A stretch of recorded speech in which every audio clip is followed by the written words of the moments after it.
CG episode 135. A day late, but not a dollar short. My name is Dave Hunt, and I'm joined by Micah Swick. Well, more people download than stream, so there's a good chance they won't know that we're that late. Yeah. So it's okay, Dave. It's But I okay. could have just said something crazy like I always do at the beginning, and you could have just not acknowledged it and ignored it, and they wouldn't know we're late either. I know, but also, Dave, you saying something crazy at the beginning of the show. Come on, Dave.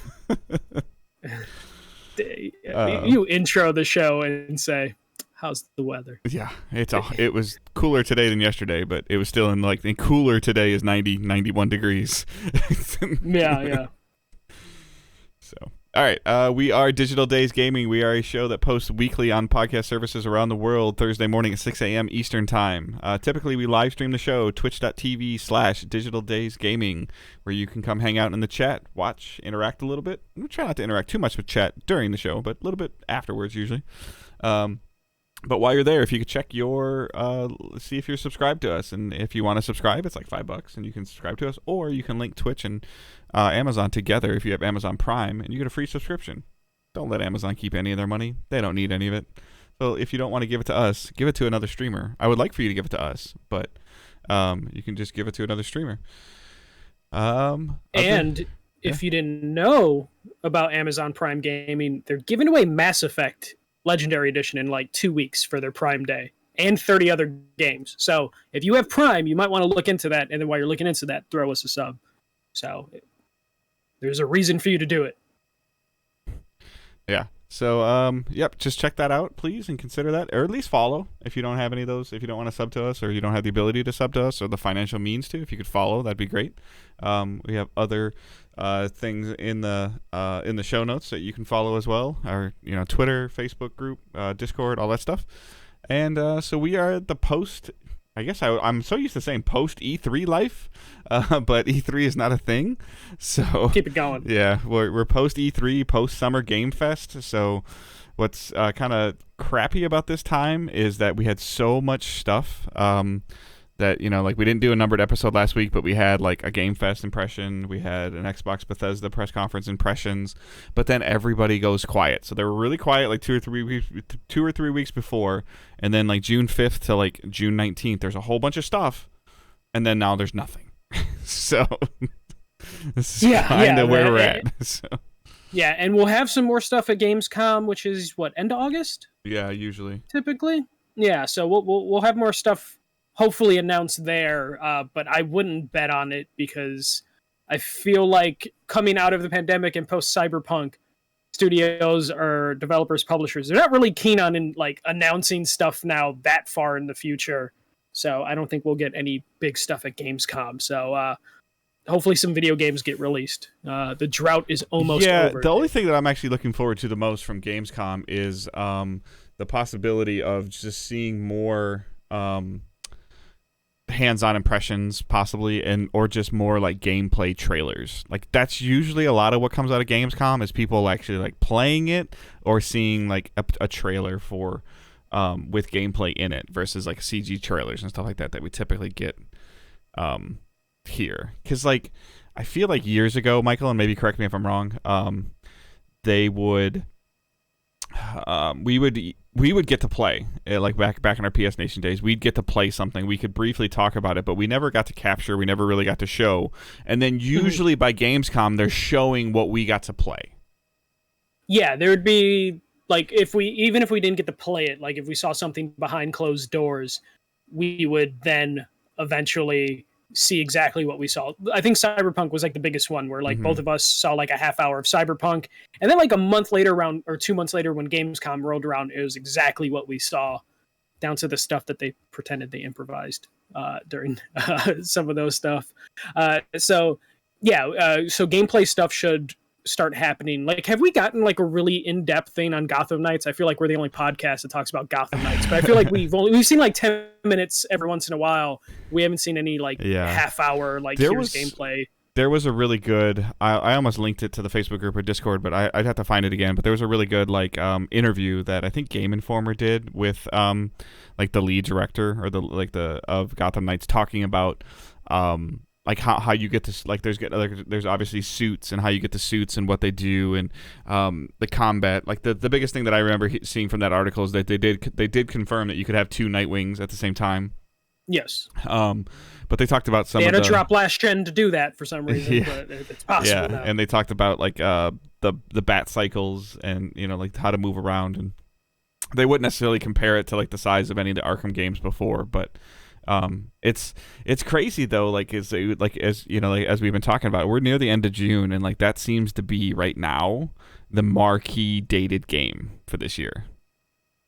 Because Hogwarts Legacy not dated doesn't have a date yet. Yep. I would assume if Hogwarts is coming out, we'll get that date at Gamescom. But yeah, I don't like. I'm interested in Gotham Knights, but the fact that it might be like the most until like Sony drops the God of War release date, Gotham Knights is like at least our most anticipated game. Even though like I have a feeling both of us are going to come out of it being like it was okay. Like I don't think any of us are going to come out of Gotham Knights. Though I'm open to it. We're not going to be like this is a game of a generation, but it'd be cool if it happened. But it's not. Mm-hmm. So yeah. I mean, Saints Row might be okay. I don't know. Like, even though I'm the Saints Row person and I'm not excited for this one, but we'll start figuring stuff out. I mean, we'll talk about a game that got like a release window for this year, I believe, coming soon. So, all right, we'll still get stuff. Let's go ahead and jump into the news quickly, the little bit of news we have. And this is definitely not a game that I expected to see on the news beat, at least as the first piece. Yeah, this is definitely a little out of nowhere. I still don't really know what this exactly entails. So Lollipop Chainsaw, which was a Suda51 Grasshopper game that was made with James Gunn as the writer, so the Guardians of the Galaxy, Suicide Squad writer-director. So this was a 2000 and I think I wrote the date down, 2012 game for the PS3. It's kind of like a cult classic. It didn't sell really well, and it reviewed kind of middling. But it was an interesting time. It was during that PS3 era, which I still think the PS3 is the best era in terms of like a variety and diversity, like diverse set of games, where we would get B tier experiences like this, double A, if you will. So this is kind of weird. So Yoshida, formerly of Katakawa Games, I am so sorry, has formed a new studio and then tweeted out that Lollipop Chainsaw is back from his new studio. There was no further explanation on if this is a remake, remaster, or sequel, but this developer felt confident enough to be like, hey, it's like the 10th anniversary for this game, and we're doing something. So I don't know exactly how the rights were acquired. I mean, this is a developer who worked on it, but like this is a new studio that's taking the rights to it. So I don't know exactly how this is going to work, what it's going to look like, but hell yeah, I'm interested. I feel like these the biggest thing like these games could benefit from is just like, do they need it? Like, is it great that it's a possibility that a game like this is coming back? I'm pretty sure that I've messed with this game a little bit. I feel like this might have been a Plus game at one point in time. It wasn't, but it had a demo. Okay. So you might have messed with the demo. I didn't like hate it because this was like she was like, this is like the Harley Quinn style girl with a chainsaw, right? Yeah, it was before the Harley Quinn that she looks like now. Yeah. But yeah, and then her boyfriend was a severed head. Yeah. That she was running around with. So super like colorful, and like it was written by James Gunn, and James Gunn is like. Or this might have been a game, like full disclosure again, this might have been a game that, again, going back to PS Nation days, that we got like 6 or 7 codes for, and we were like, I was in the list of like, hey, play it, talk about it, or like maybe like I might have even streamed it at one point in time. I can't remember. No, this would have been either right when you joined or maybe after you joined, 2012. Okay. So, but this would be like a total game that you were probably listening to the podcast at the time, and like Josh was talking about this game. Maybe. But I think it's interesting, like you talked about, like who owns the IP or who allows the IP to do something, or if the company that did own the IP at one time is like, okay, we don't care, whatever, have it. Like, so that's super cool. And then I think, cleaning it up, if I think the safest play is a remaster, not a sequel. Cleaning it up and seeing how it does. And if there is something there, then you can go farther. If there's not something there, like, you'll probably still break even. Yeah, it's like James Gunn he was still a name back then, or he was just starting to like fill out his name, but this is like before Guardians and Suicide Squad fame. So like just slapping his name on the cover potentially will bring new people into this game, which could be helpful for like, oh, we want to do a sequel to Lollipop Chainsaw. I'm excited because this is a game on my list of PS3 games to reacquire, because I remember trading this game in eventually, because that was the time where I was trading games in, and it is so expensive now because it didn't sell well. It just has become kind of a rare game, especially if you want the ESRB, the North American version of this game. Like, used this game's going for like $80-$90 on eBay. So it'd be nice. Like, I would love if they just make it backwards compatible with the Xbox. But then I think they would have to work with the original publishers and developers. So we're probably in the remake, remaster, re-release realm. But if it then drives the cost down on like those used PS3 copies, that would be fantastic. But if it doesn't, at least I'd be able to play this game again. I'm kind of excited. I don't know. I know, Dave, your old game is old, but I feel like if it's remastered or remade, so you're a little bit more open to it. I think I know where you're going with this. And I feel like I've changed a little bit. My mindset has changed a little bit, and I'm going to go back to Last of Us Part 1 remake. Okay. The images that are being released over time for The Last of Us Part 1 are making me consider it, because like they tweeted out a picture of like Tess, and that looks really vastly different. And like I want to like and I'm wondering, like, it's been 9 years, I think. I don't more than that. We're hitting the 10 year. Yeah, so really close to like the 10-year mark, like, and I'm pretty sure that I played it I know I played through it once, because that's a story I tell all the time with Angela. Literally kept me up until 6:00 in the morning to beat that game. So, and if you haven't heard that story, ask the question. I'll tell it again some other time. And I know I started the campaign again on PS4 because I bought, the main reason I bought the PS4 copy was because of the multiplayer, just to play with friends, like Johnny's a Boy and stuff like that. And then I was like, all right, I'll try it. And I'm like, you know what, I can't. But this much of a difference, I think, might make it. Now, is like Lollipop Chainsaw is obviously not Last of Us, but it would probably be something that, if I hear a lot of people like you, if I remember correctly, I think you enjoyed it, or you had played it at one point in time and you had fun with it. And if there's enough desire there, I don't think it's my style of game, but just using it as an example, like, if there's the choice between the remake and the original, like, I'm going to do the remake, like, just because it's moved up to present day. So like that's where that's at. If there's not I think I did it with like some Borderlands stuff. I played the Handsome Jack collection after they cleaned up a bunch of the Borderlands Gearbox bullcrap. It's like, oh, that doesn't work. Let me fix that. That doesn't work. It's almost like the definitive edition of the games, or the Game of the Year editions, where a lot of stuff's there, a lot of stuff's cleaned up and fixed. And it makes it worth it. Did anything, like going back to full circle of what I talked about, do I think that anything needs to be cleaned up and fixed from Last of Us? No. Am I intrigued by playing a prettier version of this game based on the pictures that I've seen on social media? It's getting to that point. Like, so. Yeah. Go ahead. Last of Us is 9 years old as of a couple days ago. Yeah. So you were right. 9 years, and next year will be 10. Yeah.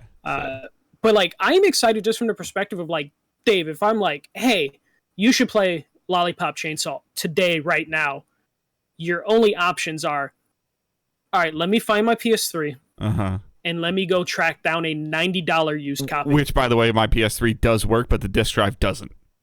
Yeah, so you're done. Or it's like, hey, get a used 360, and then I think the 360 one is a little cheaper, like at like $70 used, to where it's just like, there's no way in hell you're doing that. You know, and you could use the same if example it gets remastered, you could use the same example for Mass Effect. Like, I haven't really played through the Mass Effects. Like, I'm not going to go play the original Mass Effect on Xbox or on 360. Like, I'm going to play the shiny thing that just came out.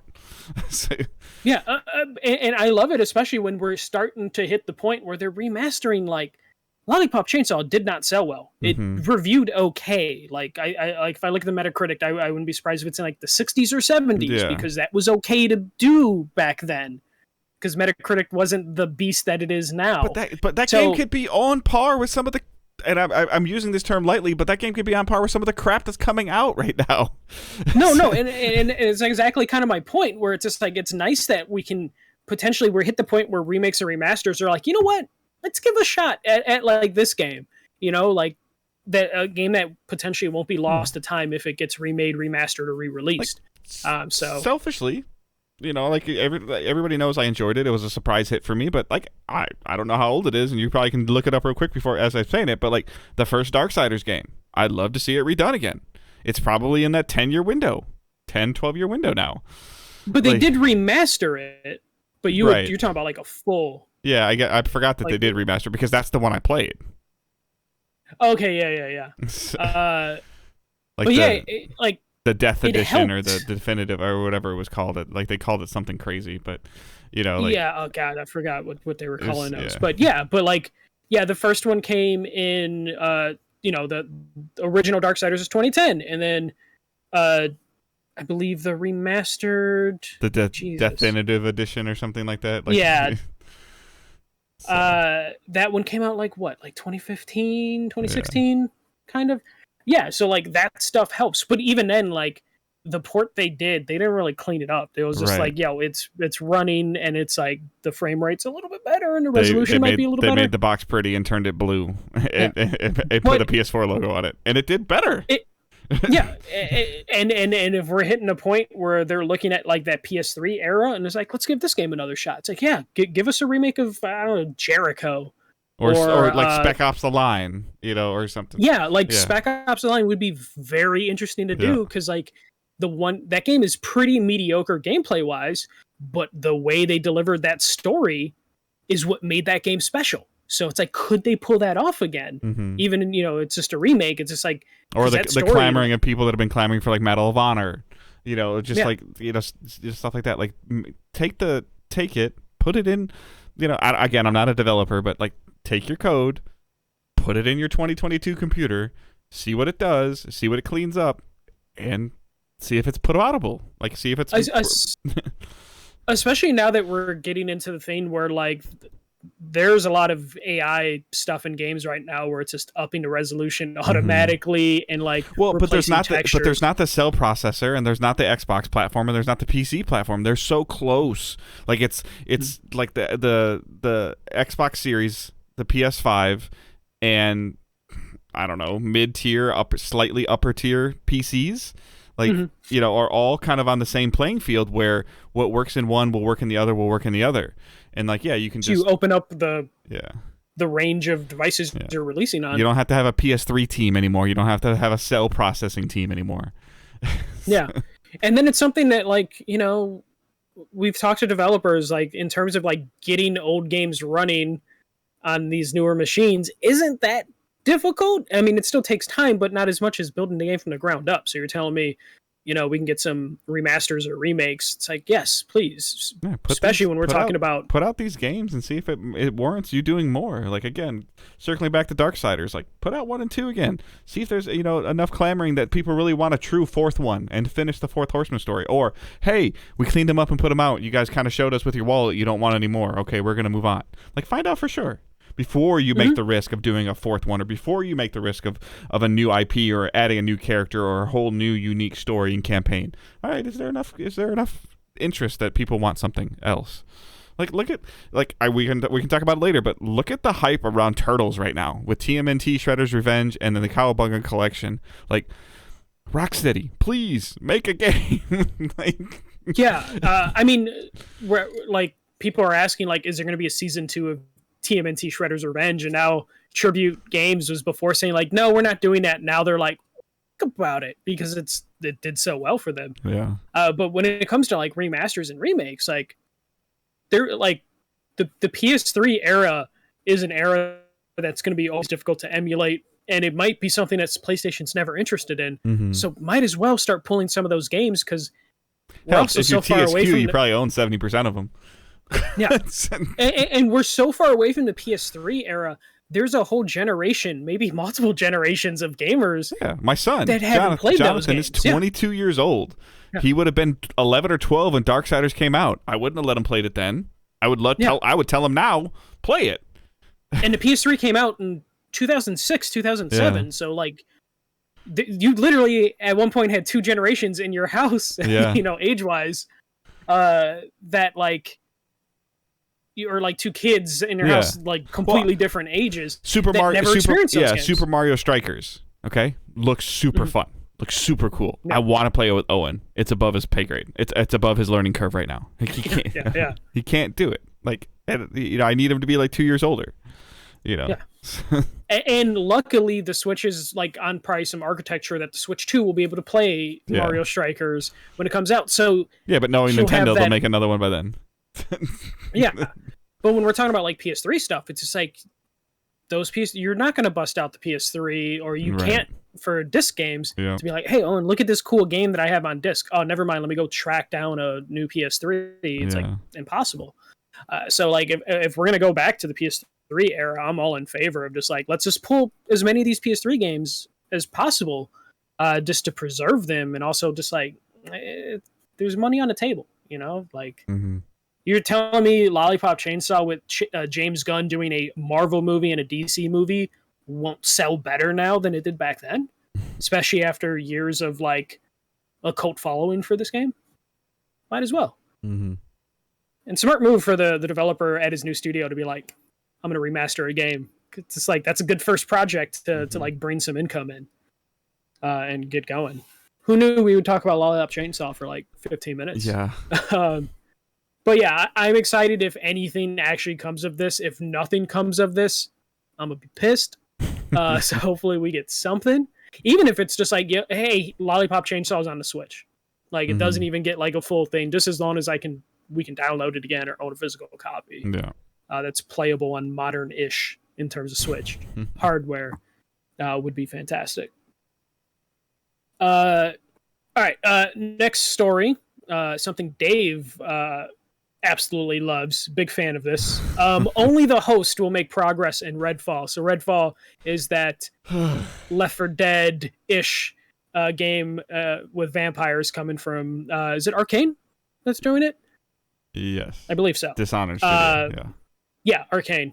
So this is kind of a bummer. It is a 4-player co-op game, but the developers revealed in the IGN interview that sacrifices need to be made so they can make the game fun as a solo experience and as a co-op experience. Apparently, one of those sacrifices is only the host will make story progress, but co-op partners will be able to keep their upgrades and loot. They just will need to replay story missions to progress their individual story. I just put this in here because I wanted to see Dave roll his eyes several times, and if you're not watching on Twitch, you can't experience that. Twitch.tv/digitaldaysgaming. I've come to the realization that for whatever stupid reason, co-op must be hard to code.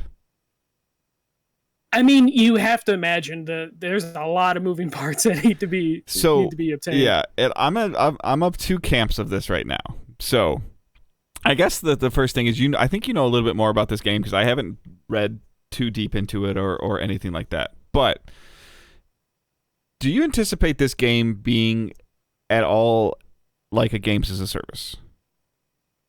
I can see it because technically, like a Back 4 Blood is a games as a service, not on the scale of like a Destiny or a Fortnite. But yeah, like if there's like a mid tier for games as a service, I can see this being. Do you see this game having end game like content? Post campaign end game content.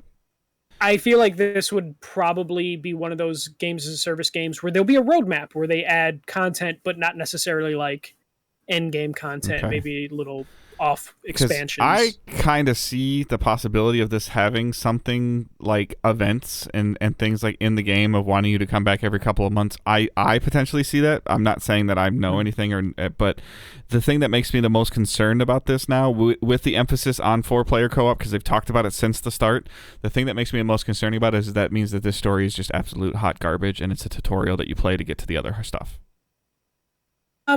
No, they're hyping up that this is like a single player experience. So I would imagine they're confident in their story to where they're like, yeah, you're going to play it with your buddies and then you're going to have to play it by yourself later, you know? Because the obvious thing that you run into is like, what's the answer? So Michael's on mission 7. I'm on mission 2.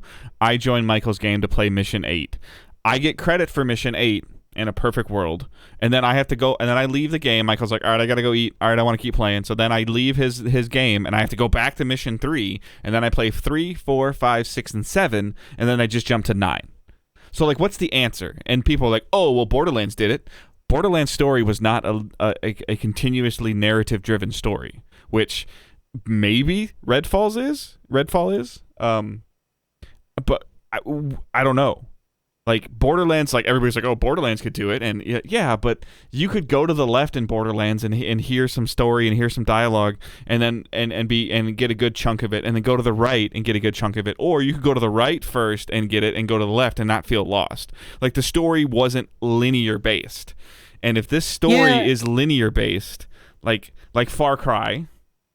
Far Cry is a very linear. Yeah, Far Cry is a very linear-based story that you can do some crazy crap with your buddies in. But I think the only thing that might save this, and everybody's gonna, I'm rolling my eyes at this crap. The only thing that might save this is the Game Pass functionality of it. Oh, my buddy just picked up Game Pass. Redfall is always going to be on there. Hey, I'll play with you. I already beat it. I'll play it. It's fun. Yeah. I would imagine that's a big part of it, is obviously the Game Pass thing, which is why I think announcement to potential release is relatively quick. I mean, this game was announced last year, and we're potentially going to get it next year. So, like, that's kind of crazy for how game design works now. So, I see your point. Like, if they don't care that you can play Mission 7 without playing 2 through 6, then they don't care about the story. Right. But my counter argument is they would probably hope their story is compelling enough that you'll want to play it by yourself, because you're not going to hear the side chatter the purpose of a stuff. cooperative game at all. Then, like, I know it does, but it's one of those things where they're just like, if this was Agents of Mayhem style, sorry to bring up Agents of Mayhem, but remember when we saw Agents of Mayhem and we're like, this should be a co-op game, and then the developers were like, you're kind of right, but it's a single-player game. But their story wasn't cool enough. Like, their story wasn't intriguing enough. So, like, it could have been. It should have been. Agents of Mayhem probably would have got a 1 or 2 extra review points if it was co-op to get you through it, and they're probably like, okay. But now Redfall is going to get dinged that you can't progress. Like, it's a no-win situation. I would say they would if anyone actually ever deemed Far Cry for it. People complain about it, but it's never really hurt Far Cry. But Far Cry, the problem is Far Cry was 2-player co-op, and it was just like, hey, you can do crazy shit in this now with your buddy. This is 4-player. So that means that 25% of your friends, 25% of your team is progressing. 75% of your team is not. I don't understand. Like, I think other than like the Arcane team can, like, and again, I haven't played them through, but people love the Dishonored stories and they love the Dishonored franchise. So this is the same problem I'm starting to run into with Destiny 2. I used to play Destiny 2 with my friends and did stuff because it was fun to play the game and shoot stuff in the head with my buddies while talking to them. Now I find myself typically playing some stuff in Destiny every Tuesday for an hour and a half or 2 hours by myself, because I don't want my buddies talking over the cool storytelling that's happening in the game. I think it's going to come down to, like, I didn't care. Back 4 Blood, it didn't really matter. Back 4 Blood didn't have a story, right? It had kind of a story. Yeah. But I think Redfall is going to get crushed if it has kind of a story. I don't think it's going to get crushed because it's a Game Pass game. So I know, it's not going to even fucking matter. But the you're on an island. Why are there vampires here? Why are you fighting them? Like, there's a cool aesthetic there that's intriguing to me. but I'm just I with the detachment of cooperative progress for everybody, the story, the expectations I have for the story have gone up. Mm-hmm. But so I think what it's going to come down to, though, like I think the story is going to be whatever we'll see what they end up pulling off. Like we still haven't seen like proof. Like as much as I love the demo at the Xbox event, I didn't really see any story stuff. It was kind of almost like annoying voice chatter that was happening. Which, to your point, that could be the whole game. So there might be no story at all. It might have to come down to just like the loot and the upgrades. But that is going to make that makes it a games as a service. It depends on if you're how much they're going to go into like buy this. I agree with you. Like, yeah, currency. Sure, absolutely. I'll go back and do mission 2 with you for the 6th time. I hope I get this rare gun skin drop or this rare ability upgrade like that can potentially drop from there. That's that's end game. That's end game. Yeah, I mean, no, that end game is end game. That's loot. What we're talking. But that's end game. Like you're running the same thing over and over again to get stronger, to do things easier, to get stronger. That's end game. But like, to me, end game is like a big thing you're building towards, not just grinding something out. So I would imagine, like, it has to be because they specifically mentioned you get to keep your upgrades and your loot, which leads me to believe that there's post campaign content.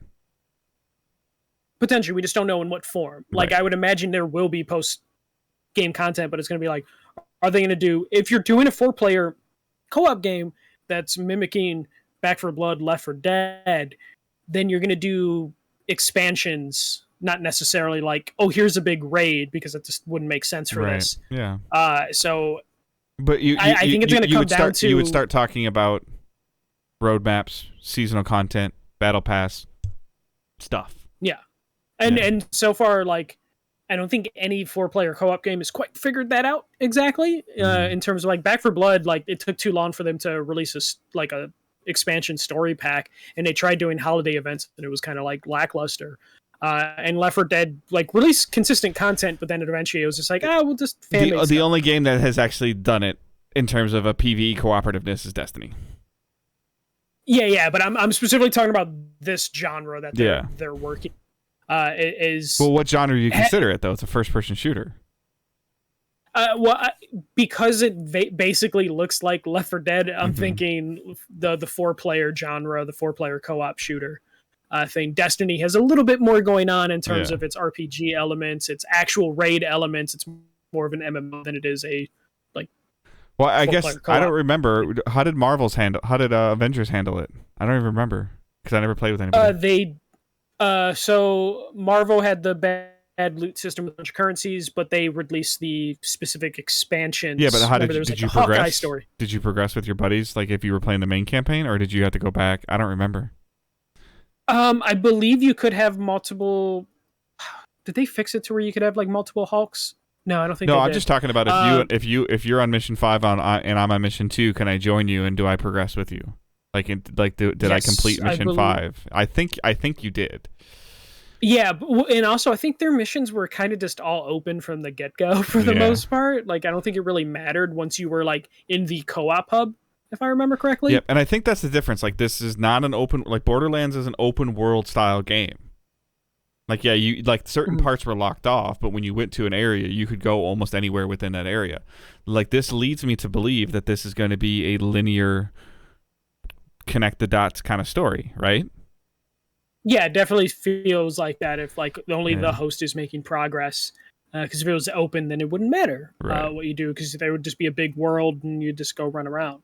I imagine they're building this around like the loot then at this point, where it's just like, cool, you played with your friend in chapter 6 and you unlocked a really cool weapon that you can bring back to chapter 2, which you haven't played yet, and then go from there. It's either that or we're into Monster Hunter hell, where it's just like, sorry, you can't play with your friend right now. Go fucking finish it. And I don't think anyone outside of Capcom is going to make that mistake. So I guess we'll find out. I mean, it's still early enough. Like this game's not coming out till the first half of next year, so I'm sure we're going to get like, videos and stuff further explaining this, like how it's going to work and justify the stuff.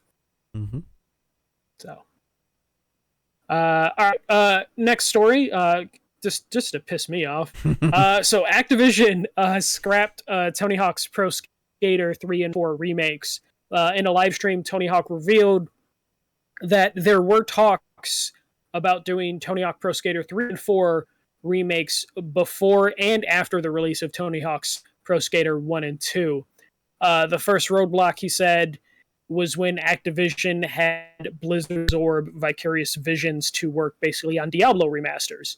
And then Activision told Tony Hawk they would interview other studios to work on a project, but they couldn't find a good match. If only they had a studio that made Tony Hawk's Pro Skater 1 and 2 to do 3 and 4. It should be noted that like Tony Hawk's Pro Skater 1 and 2 was the fastest Tony Hawk's Pro Skater game in the history of the franchise, which is kind of crazy knowing how long the franchise has been around and all that stuff. And it sold 1 million units within 2 weeks. So it wasn't that Vicarious Visions failed. It just seems like Blizzard was just a fucking mess that they were willing to like burn potential money just to kind of right the ship at Blizzard.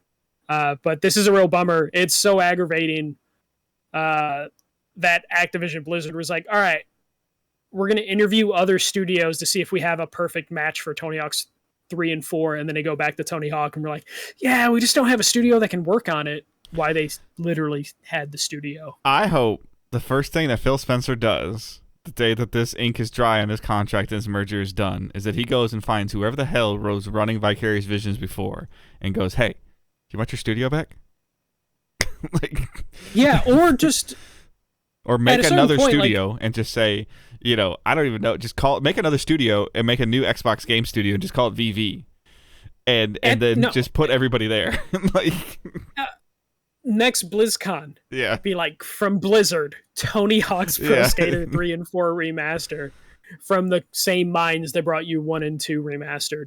Because you know the coding is there. Like whenever these file boxes get brought to Seattle, and Phil Spencer's team gets to go through them, like what are they gonna find? Like they're gonna be like, dude, this will take like 20 minutes and we can release a game. Like what's in there these boxes or in these jump drives? You know what I'm saying? Like, yeah, especially when it comes to like they struggled for the last 10, 15 years to make a Tony Hawk game that was good and sold, and they figured it out.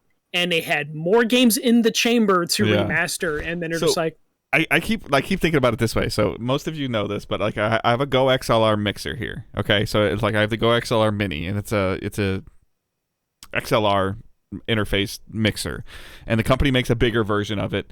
And there was talk years ago about them making a microphone. So like this interface, like tons and tons of streamers use Go XLR. If you look it up, it's an expensive device. It's a nice device. It's got faders, all that stuff. It's really cool. And the company was making a microphone, but then the brain trust of this Go XLR team decided to leave for whatever reason. Whatever, they weren't liking the direction that the company they were working for is going, and now they're making Beacon stuff. They're making something called Beacon, and it's another mixer. It's a USB interface mixer. But it sounds like the Go XLR team went into this groups that left offices of their property of TC Helicon. It took me a second to think of the name, TC Helicon, and they found the microphone that they've been working on, like the prototypes, and it was like 99% done when they left, and they couldn't take it with them because they worked for TC Helicon, and whatever they created during that time is property of TC Helicon. Whether you like that or don't like it, I don't care. It's part of my story. And they probably were like, hey, like we can release this. And they released it, and it's getting rave reviews microphone, and that thing was sitting in a box for 2 years. 2.5 years. What are you going to start, like... You're telling me that there's not a Spyro game that's 70% done? Well, there's rumors that Toys for Bob was finally pulled off Call of Duty, and they might be making a Crash multiplayer game. But like, so what percentage of that is done, or close to being done? You know, because it could have been a project that Toys for Bob after Crash Bandicoot 4 sold really fucking well, and then Activision was just like, oh my god, congratulations on your well-received, well-sold game. You're working on Call of Duty maps. Like they probably were already working on this How cross many multiplayer how- game. what are the figurines? Skylanders? Is that what they were called? Yeah, Skylanders. How many more of those are there? Oh god, there's because especially how they have like Where's that concept box? artists on staff. Where's that box? Like, how many of those figures are done?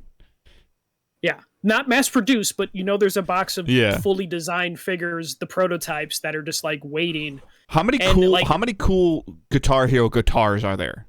Like how many new concept like prototypes are there? Like that are 80% If done. a studio is doing things right, they have that stuff like fully concepted out. It's just a matter of getting funding to develop it. So there's probably a shit ton of ideas. I mean, fucking Bobby Kotick was like, remember when he announced the sold thing? He's like, oh yeah, I had some really good ideas. Like he was the fucking idea man. Yeah. But he was like, there's ideas that were thought out already, waiting to go. Where's the dude? And every company has it. Where's the guy or the gal that is second or third in command under Kotick that Kotick never talks to, never listens to, never gets their ideas that Phil's actually going to listen to? Like there's hopefully this person's notebook. Someone. You know what I'm saying? Like that they actually get to speak up and say something. Like and I don't mean to say it like this as well, but we know this was happening. Where is the elite female producer, idea person, creative director that got shut out and pushed away, and she wrote her job out because she was paid really well and she really liked what she was doing, and she dealt with the crappy upper manager that was there that has this notebook. I know you hate this movie, but the Waterboy notebook reference of like the playbook of the guy, like he stole the playbook of the offensive coordinator and everybody thought he was a great coach. Where's that playbook? Like especially with their their frat house mentality of like, you're not in a cool club, so you're not going to get your ideas heard. There's probably a bunch of people. I mean, I would imagine Vicarious Visions, they seem like they had a really good time making their games. They did all the Destiny content. Like like they did a lot of the Destiny content. So like again, like we've talked about like another cool Titanfall. Like okay, okay, get off of Diablo. Let's come back to your first person stuff. Let's put the gun in your hand again, and not the three-quarter view. Like whatever it is. Like, and I hate to like keep tying it back to Destiny, but Toys for Bob and Vicarious Visions. It's not Destiny anymore. Yeah. It's like all those studios were just moved to Warzone and whatever Call of Duty is coming out, to where it's just like High Moon Studios, Beanox, Vicarious Visions. They're all just working. Raven. They're all just working on like maps and shit. And Call of Duty, like, even though it sells well, it doesn't sell as well as it used to. I'm telling you, man. Like, if I'm Phil, I'm talking to however many studios Activision owns, and you're coming in front of the board and going, okay, show me what's 80% done. I don't care what it looks like. Show it to me. And when you mean 80% done, you're not talking about like a playable game. You're talking about like concepted ideas. Here's like concept art. Here's story. Scripts are written. Let's go. Like what needs money so we can get things moving on the screen. There's probably a ton of that stuff. What's close to being the next Fallout like game? That we could put the Fallout brand on, or that we could put like right now, even though Microsoft owns Rare and Banjo-Kazooie, they don't really have a lot of family-friendly games. And now they have Activision, so where it's just like, you guys got Spyro, Skylanders, Crash? What platform is close enough that we can do another Battletoads style game? Just as an example. It's kind of like what they're letting. It's like what they're letting Obsidian do. Yeah.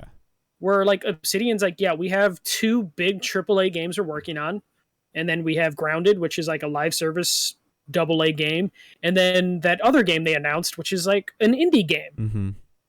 Like, I hope Phil Spencer and Xbox go to Activision once they acquire them and are like, okay, which teams here can do what Obsidian's doing right now? Mm-hmm. And I'm sure half those teams are fully capable of doing that. They just haven't had the chance to do it. And like, I know people are like, oh, all the talent from those studios probably left. I'm like, probably not, because during the pandemic, you're going to take the paycheck. Mm-hmm. In some instances, the security of like, the video game I'm making Call of Duty shit, but Call of Duty's not going anywhere. Yeah, like I have a job security. I make the gun. I make the sound that the gun makes in a game. Like, do I love my job? No, but are they always going to need a sound for a gun? The dude that makes stop signs. Art. Like the dude that makes for his life makes stop signs. Like, okay, you're always going to need a stop sign. You're gonna have people on the team that like, are they creatively fulfilled doing Call of Duty stuff? Fuck no. I mean, I met people that were I forget what game it was, but I met like some developers who were doing like this cool indie game on the side, and I'm like, oh, what do you do like full time? And they're like, oh, I draw like aliens for the Gears of War games, Mm-hmm. and it's just like, oh, your game's completely different. He's like, yeah, I mostly draw like blood and like gore, and it's just kind of annoying to draw every day. Mm-hmm. So I made this happy game that's Yeah. like rainbows and sunshine. I'm really talented at making a character crawl on all four legs, but Yeah. I really like deep diving asymmetrical RPGs. You know, like, Yeah, and there are probably people there at Activision Blizzard that just stuck it out, where they're just like, I'm gonna take the job security over, you know, forming my own studio. I make like the that. border. I make all the borders for the border images for the loot drops. That's my job. Yeah.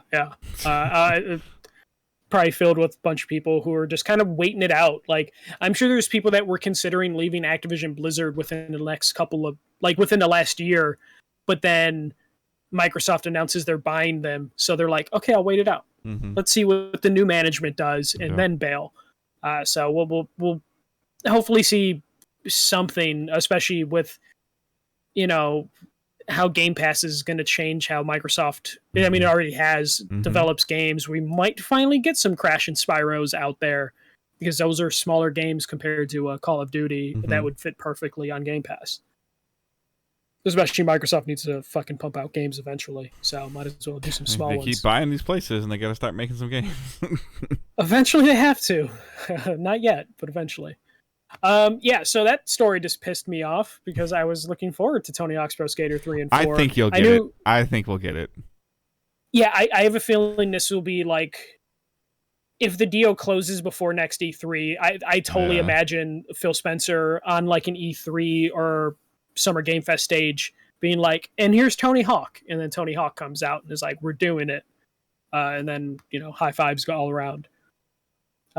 Just like, I think we will get a Spyro and Crash game eventually, and it's most likely going to be thanks to Xbox buying Activision. So we'll move on to the next story. We have a bunch of Final Fantasy VII news. First bit, Final Fantasy VII Remake is on Steam now. It was an Epic Games Store exclusive. This kind of caught a lot of people by surprise, because they were hoping an Xbox announcement would happen too. But that is not the case. Xbox is still going to be without the Final Fantasy VII Remake. Probably the most surprising news, it depends on the person, because the other news could be surprising. Crisis Core Final Fantasy VII Remake is coming this winter to all platforms. So it's coming to Xbox, it's coming to PlayStation, it's coming to Switch, Steam, you know, PC. So yeah, this is a remake of the PSP game. Wasn't expecting this to come out or be a thing. I thought they were just going to focus on like mainline Final Fantasy VII. But yeah, it's going to be converted to HD with all the 3D models and characters, everything else. It looks really nice. You know, it looks like it'll fit perfectly in with the Final Fantasy VII Remake games.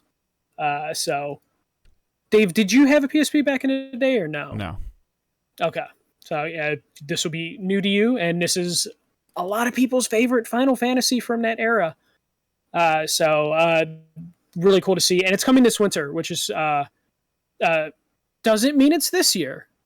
Winter is from, you know, like winter November to starts February. like December 21st or something like that.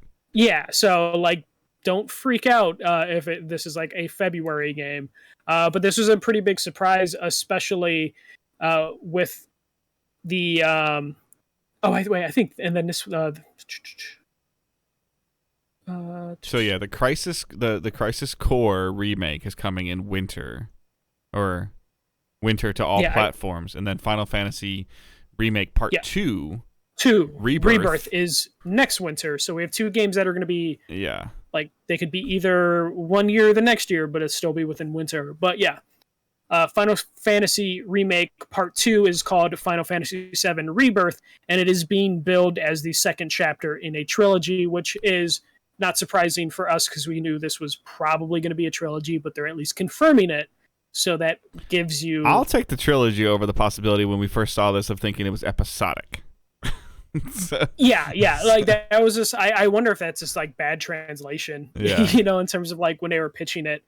But yeah, so Final Fantasy VII Rebirth is coming next winter, which means Square Enix, like, they know what's making them money, and they're going to release a Crisis Core this winter, Final Fantasy 16 next summer, and then Final Fantasy VII Rebirth the following winter. So there's going to be a lot of Square but Enix. we're still talking almost Final Fantasy. It is what it is, and it's fine. I know the games are hard, obviously, but we're and pandemic again, but we're talking almost like, depending on when this part 2 comes out, like you're almost looking at 24 months between releases. Like that's a lot, right? 24 months between part 1 and part 2. When did part 1 come out? 2020? 2020? Was it? Yeah, it was 2020. It was June, yeah. July 2020, and now we're going to get this one probably February, March 2023? Or 2024? Yeah, but yeah. So, like, 3 years. Yeah.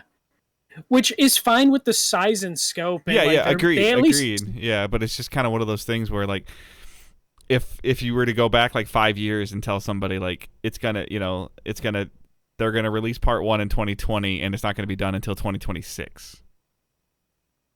I would say that would be ridiculous if it wasn't Square Enix, who, like, everyone joked that was going to be the case when they said it was going to be episodic. So honestly, they're kind of impressing me with the pace that they have now, because I thought this was going to be a Kingdom Hearts trilogy sort of thing where it's like, it's going to be like 12, 15 years for us to finish this trilogy. At the time, obviously, we didn't know what they were going to be doing. Like we saw, I think everybody was very pleasantly surprised about what was in part 1. Yeah, people were surprised. There was a little bit of criticism of like, oh, they are dragging this the fuck out. But like, I think most people walked away pretty happy with the whole experience. So hopefully they listen to some of those criticisms and we get like a tight middle chapter that allows them to hopefully hit like another, part 3 eventually, like in a faster. But I just hope like part 3 pace. doesn't feel like phoned in. All right, we got to finish now. The final epilogue. It's like 6 hours. We're done. Like. Yeah, I'm more worried about that being for the middle chapter. Oh, are you? Okay. Yeah, I have a feeling it's going to be like, this would always happen in like the Telltale games. Like if it's 5 episodes, episode 4 was like the shortest every time. I think so. I'm more worried about the middle chapter being like, that was kind of short, and then the last chapter being like, oh shit, this is kind of long. So I don't think anyone will be happy or satisfied exactly with the length of these things. But yeah, Square Enix, hey, they talked about like, they're going to do what they do best. And that of course led to them dropping all their Western studios. But they are in a rhythm, it seems. Like we have Forspoken is still this year. Yeah. Which I think might be one of their Western studios, but in terms of Square Enix as a whole, they're still pumping out Final Fantasy XIV content. We're going to get Final Fantasy Crisis Core, going to get Final Fantasy 16, and then going to get Remake all within like two-year period? Yeah, 12 or 18, 24-month window. Yeah, for sure. Yeah. Especially by the time Final Fantasy VII... Yeah, you're talking about a major Final Fantasy release every 8 months. Yeah, and Final Fantasy XIV's big release was last December, which means by the time Rebirth comes out, the next big expansion for Final Fantasy XIV will probably be around that same time.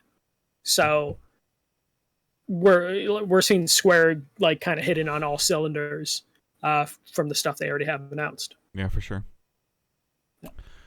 All right, so that is a little bit of the news that I didn't really expect to last 45 minutes, but it did, which is good because because I don't think Michael and I were able to really play a lot. I know Michael had a bunch of stuff going on personally with some changes in his life, and as well as for me. So we're gonna do what we're planning on watching. So I'll go first, real quick. Watching right off the bat, I think since last time we were.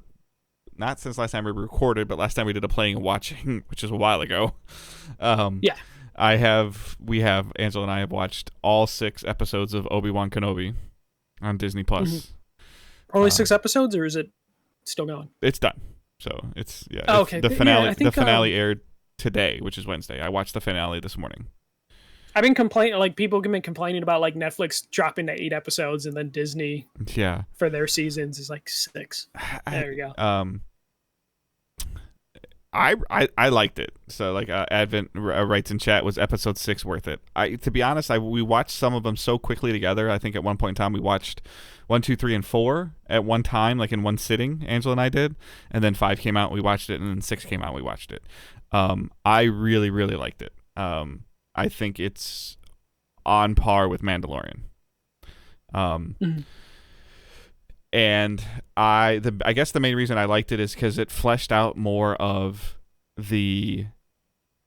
more of what interests me of the Anakin Obi-Wan story, and seeing the potential of how they're, the gap, like I think it's why Rogue One movie I enjoyed so much. The gap between episode 3 and episode 4 is year-wise is gigantic.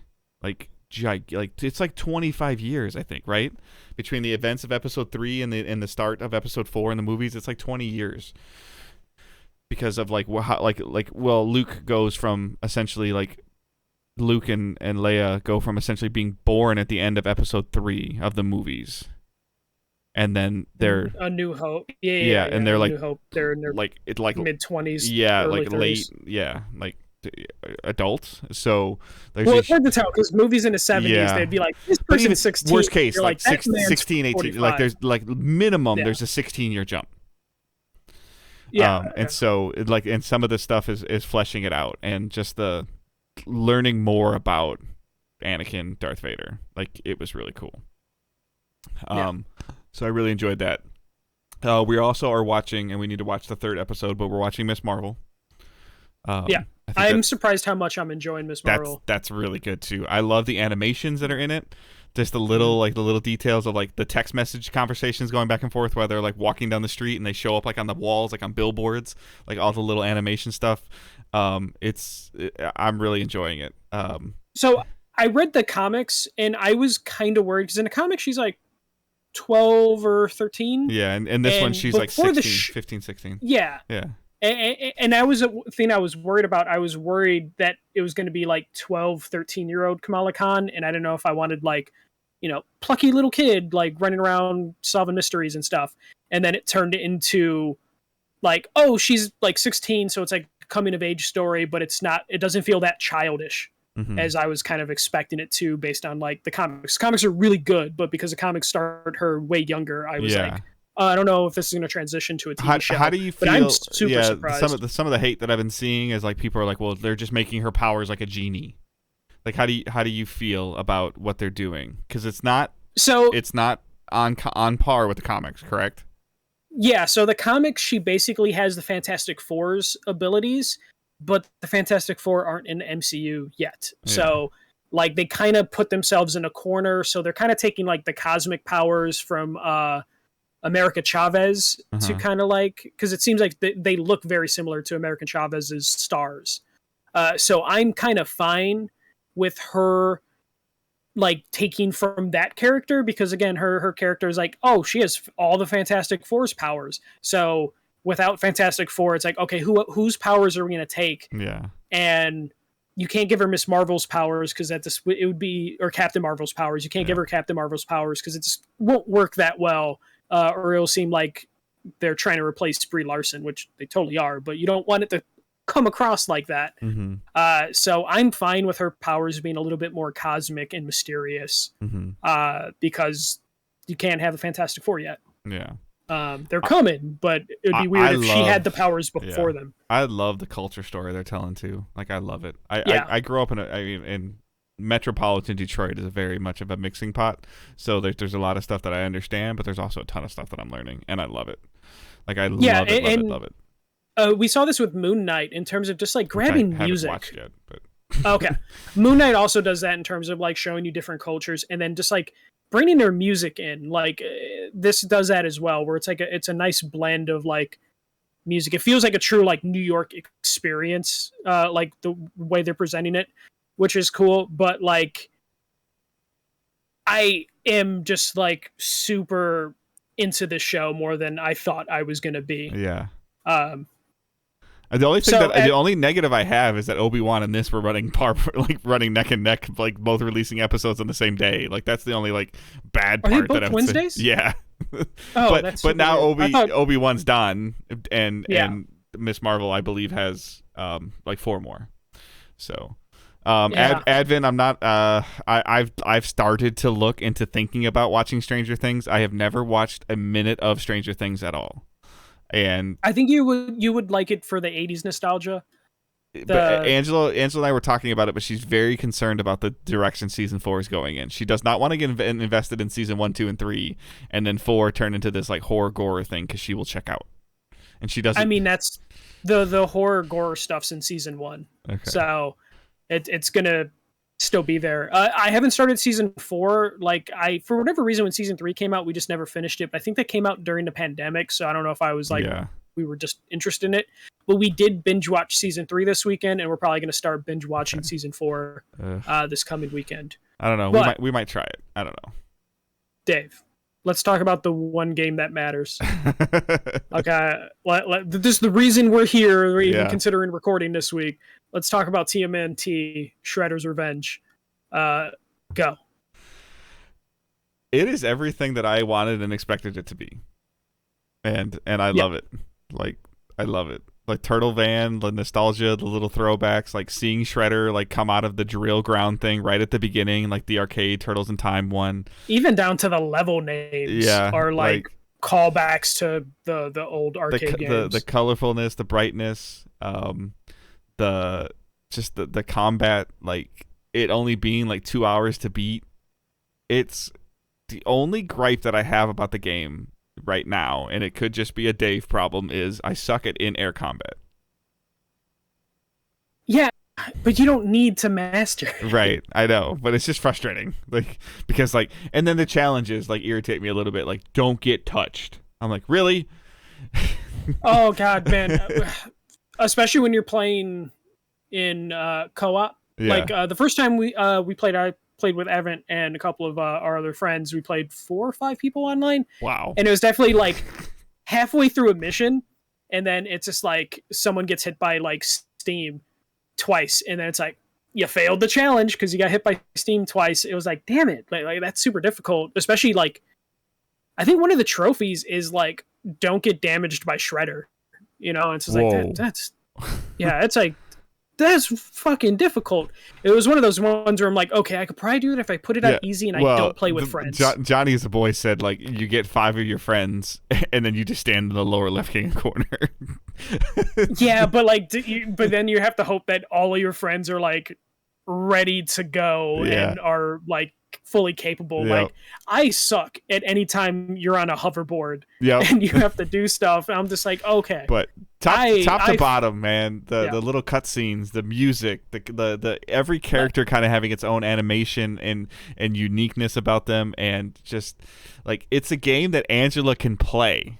Like it, like just she texted me being like, "Do you think I can play this?" And I'm like, "You could just hit square, just like get." The low as long as Dave entry doesn't suck. Yeah, the low entry level, the low barrier of entry, and the high skill. Like they nailed all of it. Like all of it. Yeah. Yeah, and then like the music is so damn good. I don't know if how I feel about the theme song remake. Yeah. Like it close enough, but it just feels slightly off. But it's still great. Like it sets you in the mood, especially with that animation at the beginning. Now, I haven't played Elden Ring. I haven't played Horizon Forbidden West, but we're halfway through the year, and if I had to have this conversation right now, it's at the top of the list. That disappoints me, Dave. Like, I really like this game, but like I knew when I finished it, I told Sarah, like, you can ask Sarah, I'm like, this is gonna be fucking Dave's game of the year.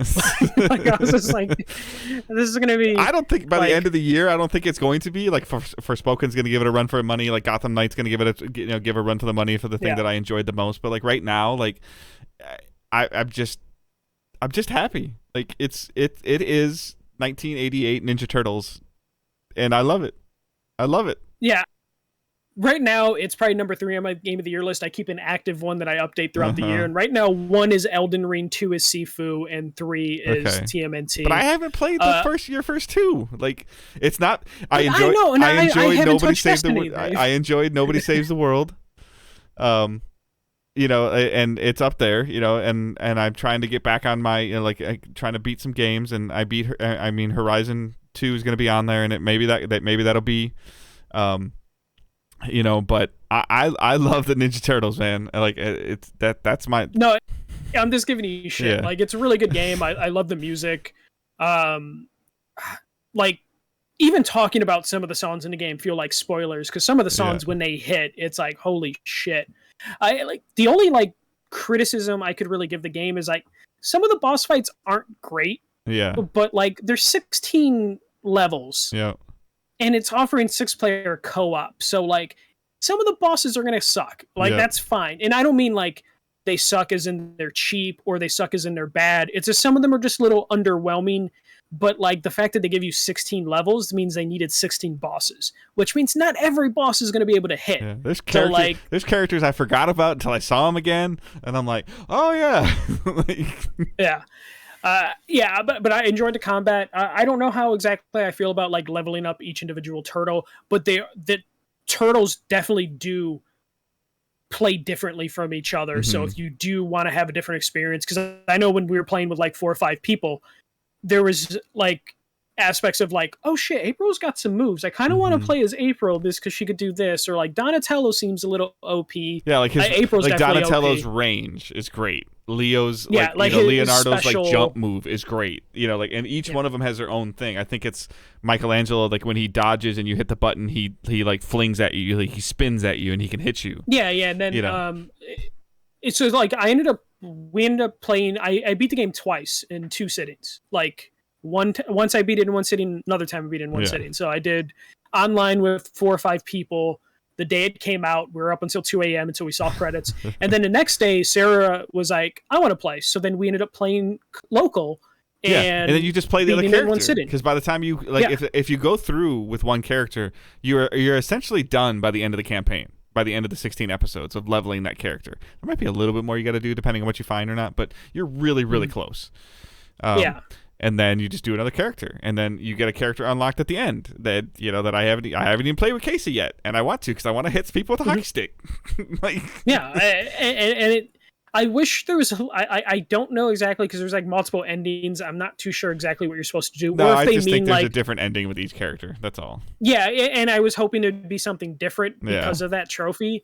Because it's just you get one screen, and it sucks because when you're playing co-op, you don't see everyone's. I wish it was just hey, especially local. If you play 6-player, okay.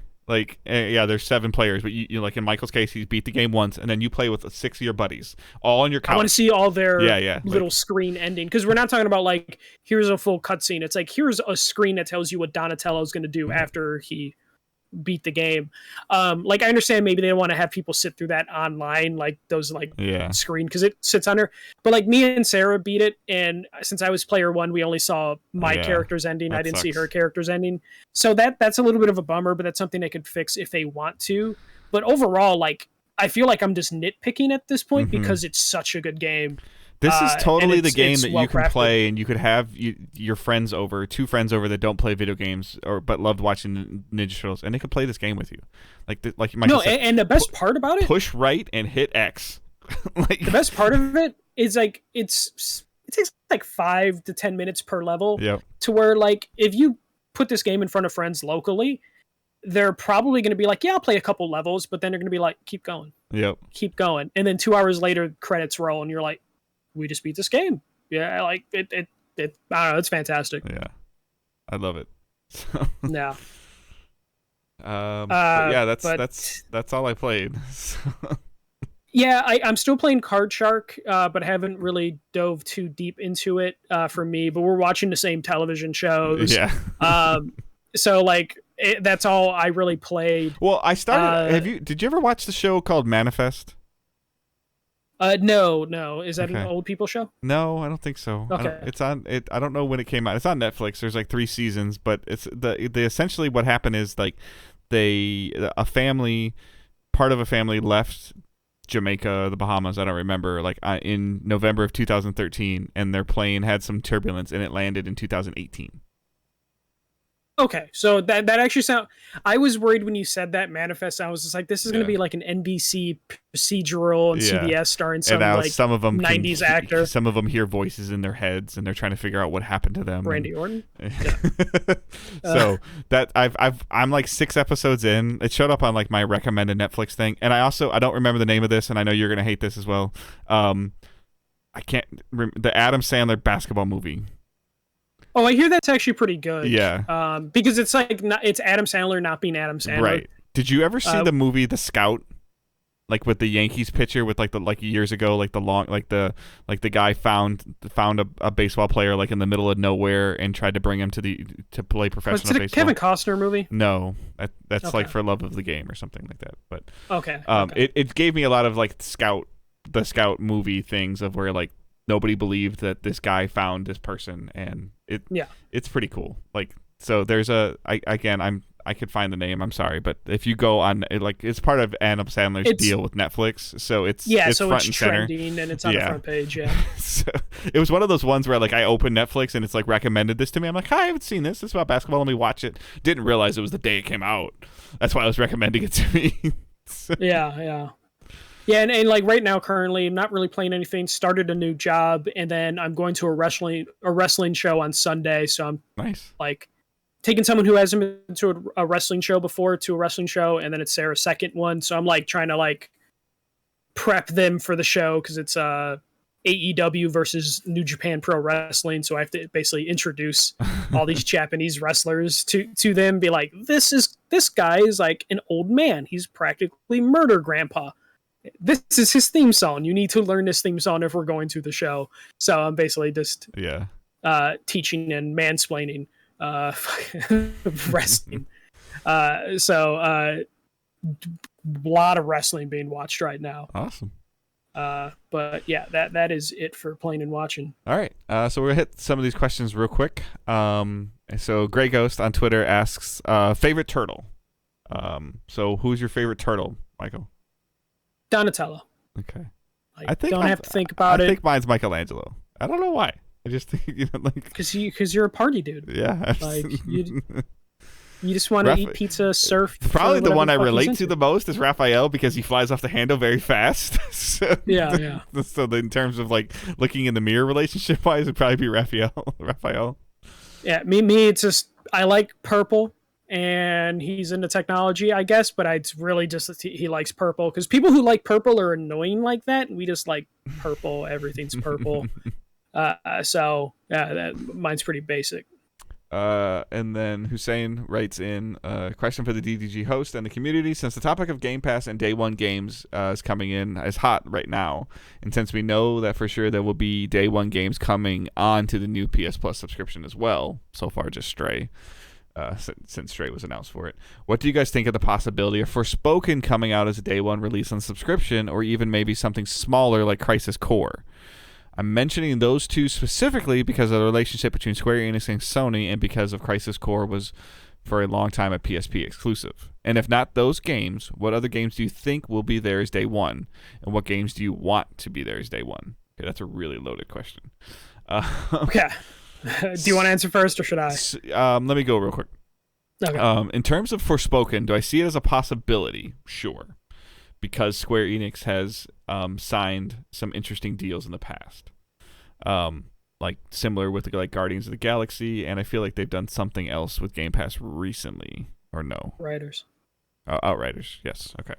So, however, I think with the exclusivity deal that Sony has signed for Forspoken, Sony considers it to be kind of like one of their marquee franchises and one of their marquee things. Shave this holiday. Yeah. And Sony is against their marquee items being on any subscription service day and date. And I would think that Crisis Core would be just on the same plane as Forspoken. If not higher, because it's Final Fantasy. Correct. Like, it sells and too also, well. to your point, back to what you had said before, Square knows what they have with Final Fantasy. Maybe they don't know what they have with Forspoken as much, especially with the delay. That's why I think it's a much higher chance that you see Forspoken than you would Crisis Core, because Square is going to try to recoup their money and knowing how much money they may or may not have lost. The data that we'll never see, that I would love to see, is how much they think a delay costs them in sales or gets them in sales. Like, if they were projected at 1.7 million if it came out in May, and now it's going to come out in September, so it's 1.4. I don't know, or it's 2.2 because it's coming out in September. Like, I don't know what it is. Yeah, and like I would probably say, if we're going to put like a percentage on it, I would say 0% chance for Crisis Core, because it's called Final Fantasy VII Crisis Core, which means people are going to buy it. For Forspoken. Yeah. Like, to me, it's like a 10% chance for Forspoken. Like, still a chance. But when it comes to Crisis Core, it's like, because it's a Final Fantasy VII game, people are going to buy it no matter what, and Square is not going to leave that money on the table. And I don't think Sony's cutting checks big enough for this. I could see Forspoken coming too soon. Sony hasn't seen enough revenue from Plus. Yeah. Forspoken could be the first AAA game to come to in like January, February. Yeah, within like 6 months or whatever. Not that there's not AAA games on PlayStation Plus right now before anyone fucking tweets me. But like, it could be like the more fucking recent AAA game to come on there. Dave felt that one. It fucking happens, goddammit. Because we hate fucking video games here. But Jesus Christ. You can tell I'm feisty and I've been up for a while. I did this 2 weeks ago too, and I was yelling at people for saying $70 is too much for a fucking video game. To me, it would be Sony literally putting their foot in their mouth with what they've been saying about the subscription services. Like, Forspoken's not on the level of Stray. Like, Stray is not on the level. AA. Yeah, Stray is not on the level of Forspoken. I'm sorry. So in terms of like the marketing that Sony's going to do behind this, the marketing that Square is going to do behind this, like, you're going to see that train start hitting soon, like August. Like, you're going to see it start hitting hard. This kind of game is going to get either its own state of play or like 70% of a state of play. Or Square's just going to do their own thing. Yeah. Of just like, here's a full thing for Forspoken. And I think Sony will have day one games, but it's going to be on a level of Stray. It's going to be games from Annapurna, Devolver Digital, maybe a THQ Nordic here and there, but it's not going to be like Square Enix or Activision. It can't be Activision Blizzard now. It's not going to be Ubisoft. It's going to be like those like high level indie games. Like, if oh my god, it's one of my favorite games of all time and I can't think of the name. If it was Plague Tale, that would be perfect for PlayStation Plus, but they already signed a deal with Game Pass. That is, I think, the highest tier you're going to get from PlayStation Plus is something like a Plague Tale, because it's like just above, it's significantly above indie, but it's not quite AAA, and I think that will probably be the zone that PlayStation Plus will work with. That doesn't mean Forspoken wouldn't come like 3-4 months after release, but in terms of day one, I just don't see it. The only part that I have a problem with Stray, like I said before, is that they set the Stray might be a little bit above like the Rocket Leagues and the Fall Guys and stuff of the world, but Sony set the bar for putting these games day and date on their PS Plus basic tier. And now I'm worried, and we'll find out here pretty soon because it's getting near the end of June. I'm worried what their July lineup's going to look like. Yeah, that's going to be super curious. Just like what their lineup for the base tier of PlayStation. Yeah, that's what I'm talking about. Like what the $59 4 games, like the one, what's the standard right now? 2 PS4 games, 1 PS5. Like, is that the standard? Yes. Yeah. No, two PS4 games. Yeah, 2 PS4 games, 1 PS5 game. So like I'm like, this is a bit like they need to have another, like, especially with the service just launching, they need to have another hitter in there in the $59 tier, and then because Stray is going to be the $90 tier, and then in return I want to see what it is in August. Like, and then when we talk about the top tier, it's like, what are the classics going to be? Right. Full disclosure, like, Xbox has given up on games with gold. Like, they're just literally shoving 360 backwards compatibility on there. It's hot garbage. And not even good backwards compatible games. They're throwing fucking anything and everything. Like, why do you care about games with gold? Game Pass is over here. Look over here. Like, that's what they want. Like, and I've never hidden that. Like, but their games with gold is trash, and it's been trash for a long time. It's kind of a joke. Like, anyone I know that like has an Xbox and everything that has live, they don't pay attention to it, and they kind of laugh and just say, "Oh, I didn't know that game was a video game that existed. Yeah. I didn't know it was backwards compatible. Like, there's Yeah. so many random things on there. But yeah. All right, so those are our questions. So thank you though for sending those in. Again, anybody can send questions in using hashtag #AskDigitalDays. You can post them to the Facebook group like Hussein did. You can put them on a tweet, attach them to a tweet for a different topic. Like I think when I tweeted out I beat turtles, this is where Tom's question came from. Use the hashtag, make my life and Michael's life a little easier, especially Michael when he's looking for questions. So you can just search the hashtag instead of having to search replies. But yes, please send those in. You don't have to wait for us to ask for them. Just send them. You know, a lot of people in the community. Somebody was talking about snacks again. I think we've talked about snacks that we use while we game. Although Matt, I will I'll pay the shipping if you send Michael a giant tub of peanut butter pretzels. I will 100% pay the shipping. I mean, if you want to throw money away, I will literally throw it in the garbage if you'd like. So if you want to see money being thrown away, I'll make a TikTok if you want. I'll just fucking throw that shit in the garbage. Because they got on the food thing again, and they were kind of going after you a little bit. I thought it was funny. I mean, people with bad taste are very critical of people that. Yeah, everybody hear that Michael's refined. against anything Europeans eat. Yes. I had to think about it for a second. Yes. All right. So you can follow us on the socials at Digital Days Pod for the main podcast. That's Digital Days Gaming's Twitter account. You can follow Michael at the first MJC, which I'm sure he'll be tweeting about some wrestling stuff all weekend. You can follow me at Good Dave Hunt. I'm trying to get a little bit better about sharing trailers and stuff that I see. Even if I just am putzing on YouTube, I'm trying to get a little bit better about that. I need to do better on that with Twitter, just to kind of give like brief impressions of maybe something you didn't see or something. But I don't know. As I progress through, Facebook group and Discord server are linked in the show notes. You can check out that stuff. Join the group. Join the Discord. Patreon is there also. So there's a couple tiers in there that you can check out for the Patreon subscribers, and that is it. So that's all we have. I am on like 3 of 12 games.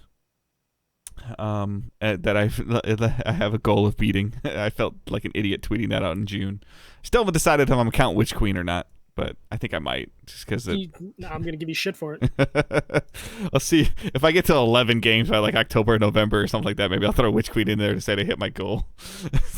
I mean, I think we're gonna end up doing like a safe to spoil for maybe August, so okay. We'll add a backwards compatible game to your list. Yeah, I think that Turtles helped me get off the schneid of like get out of my funk for a little bit. So, whether it's Horizon or I still need to pick it up, but that Fist game like that that I've been seeing some stuff about. And I got like Death's Door. Yeah, you've been like talking about the fisting game. Yeah, dick. So, all right, that's it. That's not what that means, Dave. You're terrible. So. Yeah. All right, I hope everyone has a great rest of their week. Keep moving forward. Dave talking about foot soldiers and fists. All right, don't be a dick. See ya.